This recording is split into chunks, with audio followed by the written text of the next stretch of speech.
All right, welcome everyone to our Tuesday afternoon mastermind session called Accelerated Breakthrough. And today we brought Chris Waters to the call, and Chris is just gonna, he's just gonna dump a whole bunch of value on you guys so that you can improve your production, literally to double, triple, quadruple that production. You know, Chris and his team closed over 5,000 transactions last year. You guys, seriously. In what is it, 14 major markets in Texas? Is that right, Chris?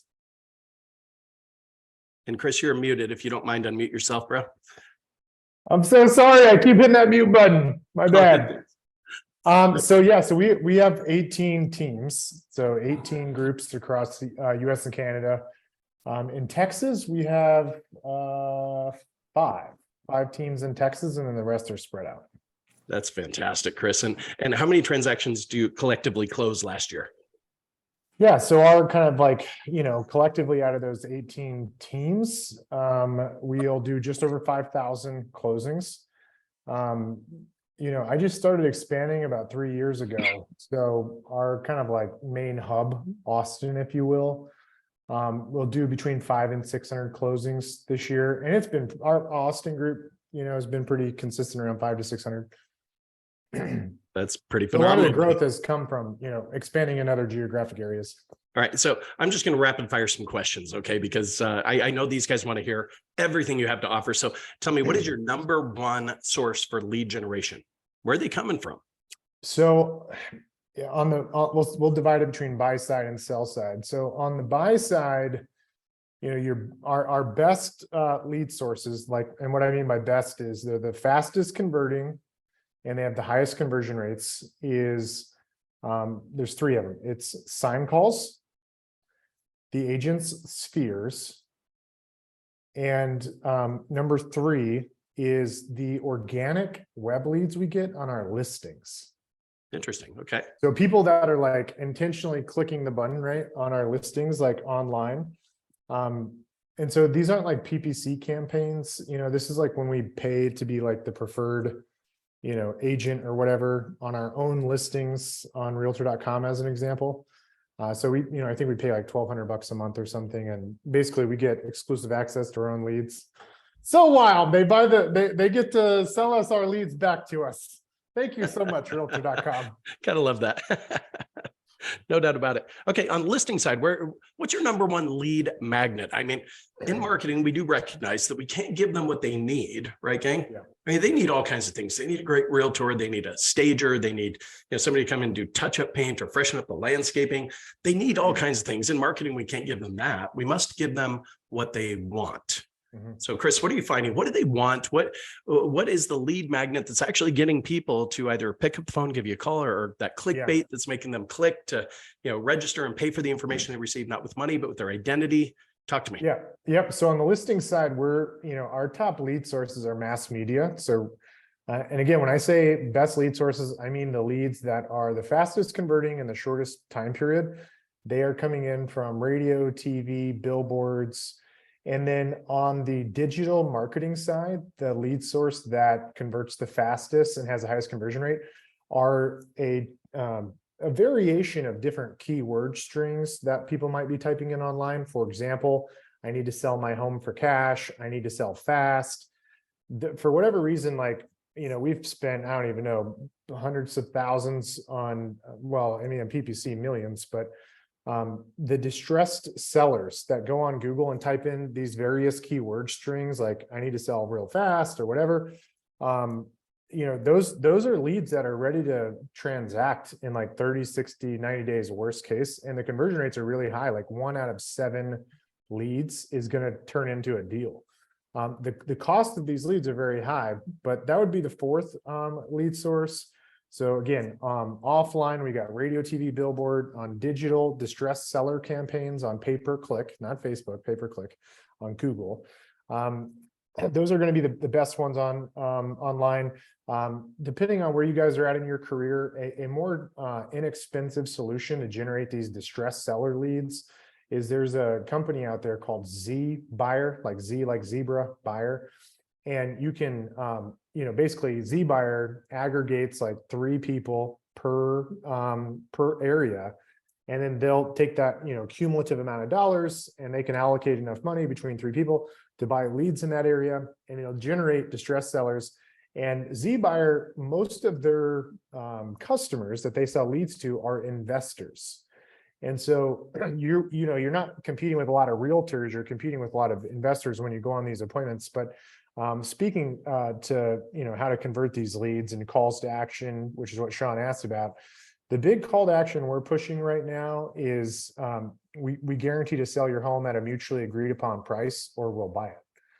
And so that's the call to action we've been pushing. We were previously pushing a message that we guarantee to get you an offer in 72 hours or we'll sell the house for free.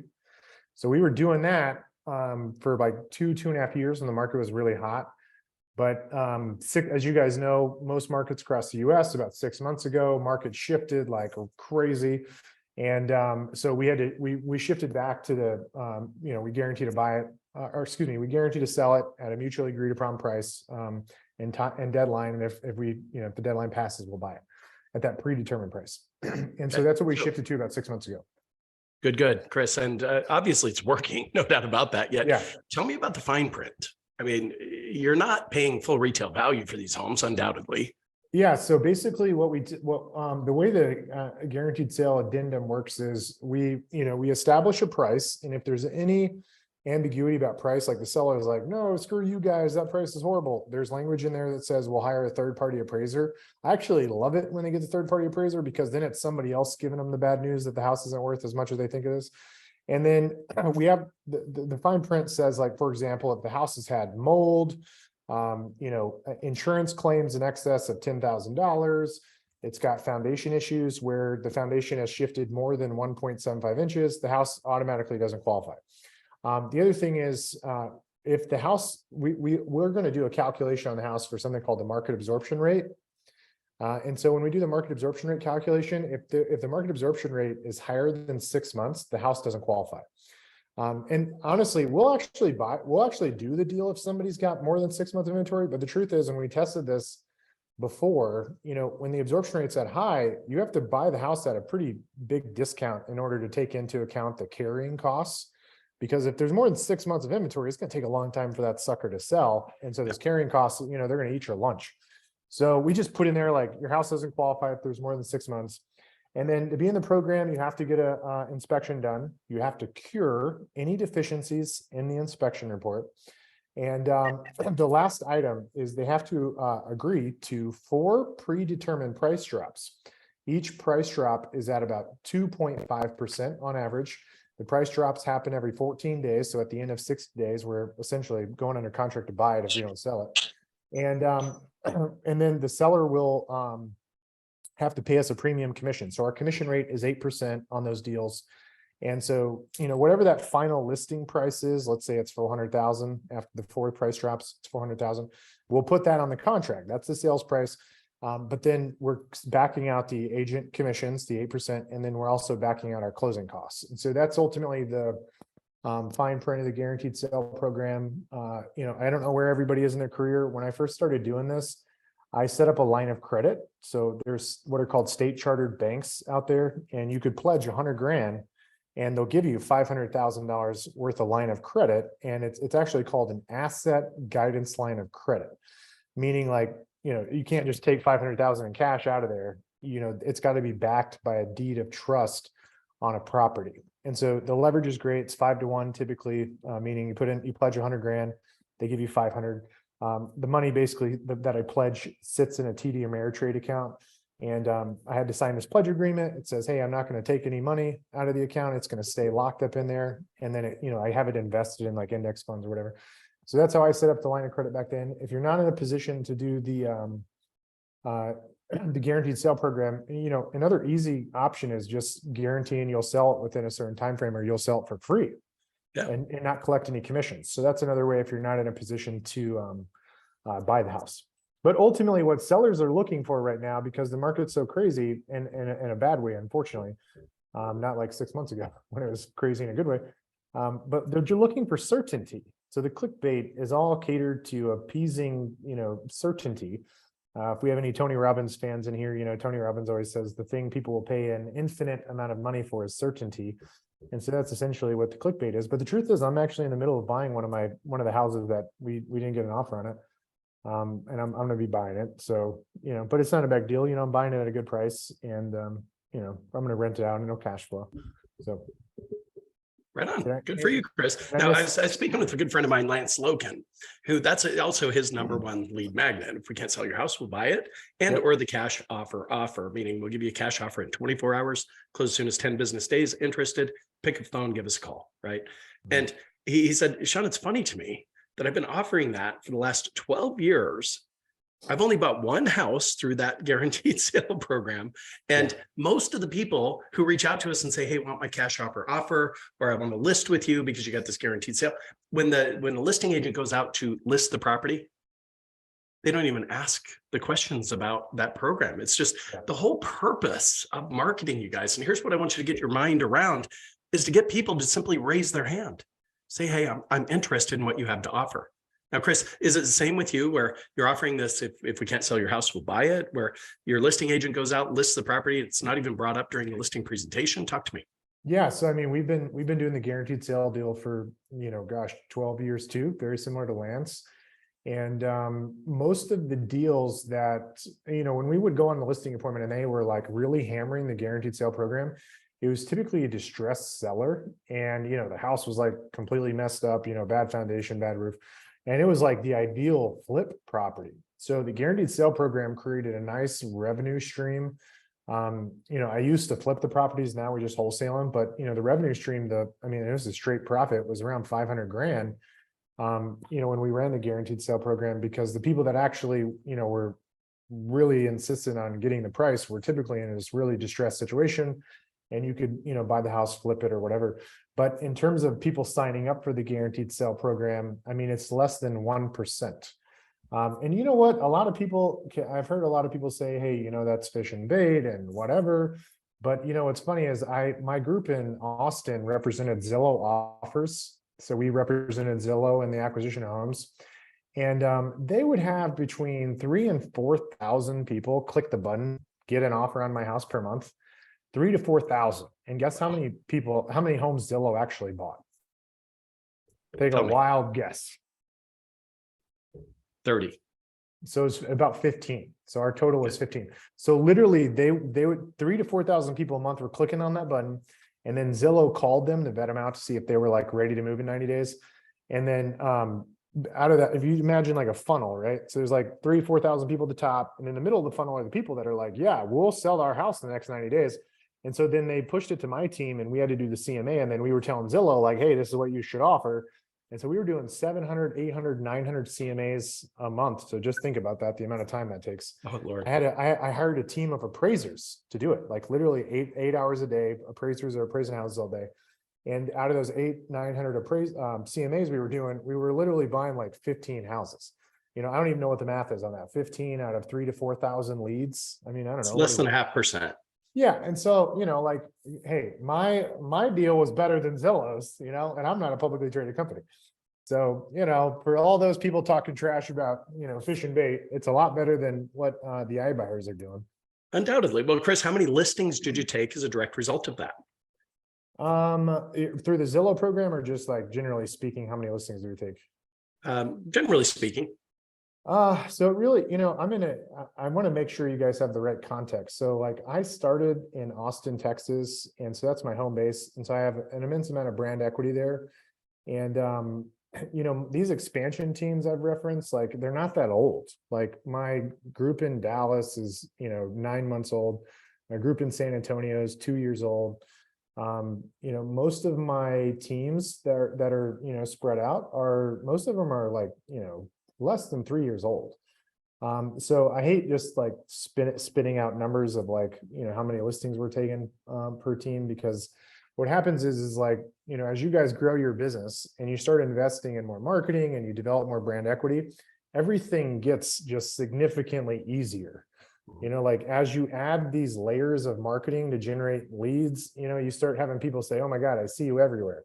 And so your lead volume goes up and you don't spend like astronomically more money. And so there's kind of this like synergistic effect that happens as you layer on more leads. So I don't, I can tell like our group in Austin, well, I'll just tell you. So for example, our Austin, Dallas, and San Antonio team, I know these off the top of my head. Austin, Dallas, and San Antonio, for the month of November, set 180 listing appointments in the month of November, which is November, December, some of the slowest months of the entire year for new listings. We're typically booking about 300 listing appointments per month, 300 between those three teams in Austin, Dallas, and San Antonio. But at those 180 listing appointments, we took,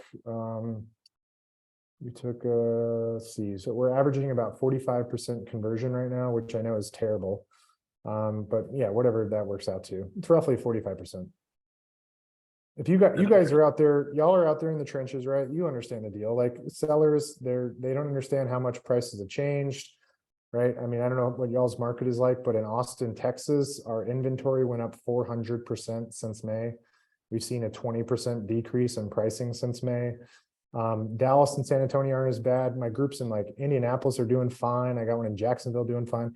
So it really depends on where you are, how your market's doing. I think most markets have softened up some, but some are even more extreme. Well, Chris, let's do this. Because a lot of people look at a Chris Waters, right? And you're like, oh, I can't even comprehend what he's talking about. I mean, you're talking 300 listing appointments a month. Seriously, that's like three. That's just three 10 teams. a day. That's not everywhere. That's just three teams. That's just three teams. So that's 10 a day. And a lot of people can't really get their mind around that or comprehend it. So what I want to do is I want to rewind the tape a little bit here. Seriously, I want you to think back when you were sleeping on your friend's couch. Seriously, you were flat broke. You bought a bar. I mean, tell us kind of the story and how did you start? Where'd you find the most traction? And guys, I want you to lean in. I want you to really pay attention to what Chris has to say here. Yeah, I mean, basically I got started in real estate full time in 2010. And I had the previous year in 2009, I invested in this bar and restaurant and it was a complete failure and I went completely broke. And it was the most humbling experience of my entire life. And I had way too much, I was 24, 25 years old. And I had too much pride to go live with my mom. And so I was literally sleeping on my girlfriend's couch and like working the business on her red IKEA couch. And I still have a picture of that damn couch. And I have a picture of like my dog sleeping. It's so funny. I have a Polaroid picture of my dog. My girlfriend at the time took a picture of my dog sleeping on me on this red IKEA couch. And I still have that till to this day.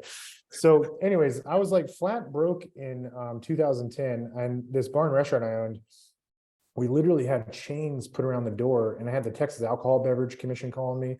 We owed this company called Twin Liquors money and they were owned by this Lebanese family. And like, you do not want to F with these guys. You know what I mean? Like they were coming after me. And I was like, man, I gotta make some money. I gotta figure out how to make money fast. I couldn't go get a normal job because I had to make too much money to pay off all this debt. And so in 2010, the thing that was just like going bananas were expireds. There were, in any given city, there were hundreds and hundreds of houses failing to sell. And what's really fascinating is right now, in this exact moment in time, I believe the biggest opportunity is expireds because they're going gangbusters. And so what's funny is like over the last 5 years, I've told people how I got started and I felt bad. I was like, I don't know what to tell you to do because there aren't any expireds for you to prospect. Right. But now the expireds are there. Mm-hmm. So so literally, I mean, I had no phone sales experience. I had only sold a couple houses. I mean, I was terrible at just, I didn't know anything about real estate. So I just started calling expireds and going on appointments and I kept, I sucked. So like I'd go on 3 or 4 appointments a week and I wouldn't win a single one. I'd be on the phone from literally 7:45 until noon, on the phone prospecting for appointments. And like, I would be, and we're talking like 5-6 days a week. Doing that from 7:45 to noon. And I wouldn't I'd go a week and not set a single appointment. Like I was terrible. And like 6 months in, like, and in the first 6 months, the only money I made was through my Sphere. I was doing open houses in Sphere and those are the only deals I closed. But at the 6-month mark, like I was so freaking frustrated with how bad I sucked and that I couldn't figure it out. And I was hearing about all these people that take 30 listings in 30 days. And I'm like, get the F out of here. That's not possible. And so I signed up for sales coaching, and it was like, I mean, just like complete game changer. I mean, I started, implementing what they recommended from a scripting perspective on the phone. And I started booking a ton of appointments. I went from booking like maybe 2, 3, 4 a week, best case. That was like a really, really good week, to booking, 5, 6, 7, 8 listing appointments per week. I mean, every day I was setting 1 or 2 appointments. I got to like, I think my best month was like somewhere north of 30 appointments. And I'd work from 7, I was working 7 to 12. I also called for like an hour and a half between 4:30 and 6, or 4:30 and like 6:30. So that's the amount of effort I had to apply once I actually learned what to say on the phone. But then I was booking all these appointments, and I wasn't converting anybody over the phone. I mean, in person. So like I got all these appointments, but then I go face to face. I'm like, oh, I can't get anybody to sign the listing agreement. And so Look, Chris, this is reminding me of one of my favorite quotes, you guys, and that is, every master was once a disaster, right? Oh, dude. Anytime you do something new and different, of course, you're going to suck at it, and that's okay. It just takes that tenacity, right? It takes that training to improve your knowledge, skills, mindset, and habits. Because, guys, there's only 3 things you can control in real estate sales. It's what you say, how you say it, and how many people you say it to. And that's all Chris did. So he increased the number of people that he created conversations with, and motivated prospects. While they're located, they're not created. Let me just do something real fast. Paul Hellam happens to be on the Zoom meeting with us today. He's my right-hand man here at Icon Coaching. If you maybe want some help, if you want to figure out how to get that traction that you so deserve in real estate sales, I want you to click his scheduling link. Seriously, identify a time that's convenient for you to have a 30-minute conversation with Paul, because he's going to help you solve at least one significant problem. And of course, remember, and Tim, thank you for just posting that to the chat, to subscribe to our YouTube channel, jump on our Icon community on Facebook, that group, because we're going to be posting all kinds of valuable stuff, including interviews just like this within that group. See, when you improve your knowledge, skills, mindset, habits, gang, just recognize your business, your production, your bank account balance and net worth. It's going to grow to the extent that you personally grow. And that's all. That's what Chris is talking about, right? And I'm like, literally, the greatest secret to success in real estate is just find somebody that's already done what it is you're trying to do, and just literally copy and paste them. I remember, I think one of the like pivotal moments for me to like bite the bullet and get sales coaching was I was listening to Shark Tank one night in 2010, 2011. And do y'all know who Damon John is from FUBU? Damon John. And Damon John says, he said, pioneers get slaughtered and settlers prosper. And so good. I was reflecting on the last, 6 months, and I'm getting my ass kicked on the phone, and I'm getting my ass kicked in person. And I was like, man, I've just been getting slaughtered. I'm just getting beat up every day. And so as soon as I get coaching, which was really hard for me to do, because I wanted to be creative and innovative and all these things and do something different. But as soon as I started following a proven system, if you will, from a sales perspective, it all started working. And then once my cash started growing, I had more money in the bank account, and I kind of built some foundational skills. Then I was able to be a little innovative and come up with some cool things on the listing side or whatever. But build your foundation on proven systems. And then once you have money in the bank and you've got some momentum, that's when you go and get all innovative and creative and let your entrepreneurial spirit come out. That's right. Well, Chris, I can't even get in my car to turn on the radio without hearing a Chris Waters International real estate commercial. I'll tell you what, you come up with some really creative lead magnets that I'm sure is making the phone ring off the hook, man. And it's awesome to watch. It's awesome to experience. And I've enjoyed working with your team. There's no doubt about that. And guys, we're here to help you do exactly the same thing. So Chris, we're at the end of our time. And I know it was a short interview and I was a little bit late today, and I so apologize yet. What final thoughts, words of wisdom? I mean, give them something that they could implement and deploy right now to get traction tomorrow in real estate. I mean, you guys probably are not going to like my answer. I mean, Sean's not paying me to be here and endorse him or anything. I have paid Sean I paid Sean a lot of money to come coach my sales team. But I can't say this enough. Coaching is the greatest game changer in this industry. Real estate is a very skills-based business. And so the thing that I kind of figured out is there's basically 3 skills you have to knock down to find success in real estate. And so the first skill is inside sales. So like what to say on the phone to book the appointment and not talk yourself out of the appointment. The second thing is what to say when you're face to face with somebody. You should totally write this down. The bridge to riches in real estate is learning how to convert a complete stranger into a client. The bridge to riches in real estate is converting a complete stranger into a client. I don't know about you guys, but if you know anybody that's been in the real estate game for a while, yeah, maybe they sell 20, 30 homes a year, but it took them like 10 to 20 years to get there. Well, I don't want to wait 10 to 20 years to have a big enough past client database to sell 20, 30 homes a year. So if you want to accelerate that train, you got to learn inside sales, what to say on the phone, lead management. You got to know what to do when you're face to face with somebody. And then the third domino is market expertise. So these are the three things. You like master those three things, you're well on your way to success, to closing a lot of deals. And so that all comes back to working with somebody like Sean and Icon Coaching. It's been the greatest, greatest secret I've uncovered in the industry is like the industry's been around since 1908. That's when NAR was formed, 1908.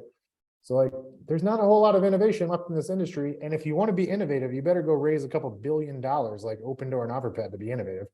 But if you don't have billions of dollars, just go follow another system. Go learn from somebody that's a coach and knows how to, find success. I know that I don't know if y'all want some shiny object, but that's the shiny object. Go find somebody that's already where you want to be and go copy and paste. Love it. Love it, Chris. Great advice. And success is simple, guys. It's just not easy. And anybody who's achieved the pinnacle like Chris has, I mean, they got to the top of that mountain. Just remember, nobody picked them up and set them there. It's hard work to get there. And I've never met somebody like Chris who's achieved the pinnacle, who looked back and said, man, that was a lot easier than I thought it was going to be, right? Success is a mess and it's challenging. And yet here's one of the things that I've learned. People like Chris, people like the Mark Spains of the world and Lance Lokins, and those that are just achieving that extraordinary success, here's the secret, guys. They fail faster than anyone else. Yeah. Yet they fail forward. In their mindset, failure doesn't exist. It's only learning experiences. They're consistently improving their knowledge, their skills, mindset, and habits on a daily basis, a repetitive basis. And Chris, every time we talk one-on-one, I mean, you're always looking for that next thing. Yeah, you're not satisfied. You're not content. I mean, and you're just pushing yourself. I'm going after Gary. So Chris, Keller. real quick, tell us, what is your why? I mean, what keeps you going? I mean, you've got plenty of money. It's just, it's wanting to win, I mean, ultimately I just want to win. Whatever I'm doing, wherever I'm spending time, I just want to win. And so, for me, 10 years ago. Okay, Chris, let me interrupt real quick. Let me ask, just real quick, let me interrupt. I'm sorry. Yet, is it that you love to win or do you hate to lose? Oh, man, that's a good question. I think it's love to win. Okay. Yeah. Most of us we're motivated through the contrast, though, right? It's not about what we're going to gain. It's about the avoidance of any pain. So yeah, thanks for your answer, but keep going. Sorry to interrupt. No, I'm just saying, my target now is like, I want to go sell more houses than Keller Williams. I want to go sell more houses than EXP, and I love all these guys and they're all brilliant, but like the bar, you just keep raising the bar, right? I mean, as you are growing and progressing, you just keep raising the bar. And it just keeps pushing you forward and you just keep thinking bigger and bigger and bigger. And it's just this unquenchable thirst to want to continue to grow and get better and better. I love it. Well, it's inspiring to me, man. And I trust you've inspired so many others on this call. Gang, one of Chris's bit of advice is just go out and tackle those expired listings because the market softened. Average list price to sales price ratios definitely decreased, no doubt about that. And homes are sitting on the market. If you want to go to iconcoaching.com, go to the resources tab. Guys, there's 3 different lead-in scripts to get appointments with expired listings. There's only 5 common expired objections, and all the objection handlers are there for free for you to download, begin practicing, rehearsing, know what to say, know how to say it, and then say it to enough people. Chris, it's always a pleasure, man. I mean, we're definitely going to do this again and again and again, if you don't mind. I mean, yeah, obviously you don't charge me to do this. You just come in and you dump all this value on people. And I want to do this time and time again. Can we do that? Yeah, for sure. Hey, January 1st, biggest day of the entire year coming up for expireds, by the way. That's exactly Single right. biggest day of the entire year is coming up in 3 weeks. All right. So if you think you're going to take the day off and watch some football and relax on January 1st, I would just encourage you, pick up the phone, call those expireds because it's going to pay massive dividends for you. You can take the second off. Okay. Seriously. But thank you, Chris. Until Hey, thanks, Sean. Yeah, no, my pleasure. Until we talk again next time, you guys just be on purpose, be productive, and as always, be powerful. Thanks for your time, everyone, your attention, your focus. And Chris, a special thank you to you, buddy. I owe you a debt of gratitude, my friend. Take care. Thank you, everybody.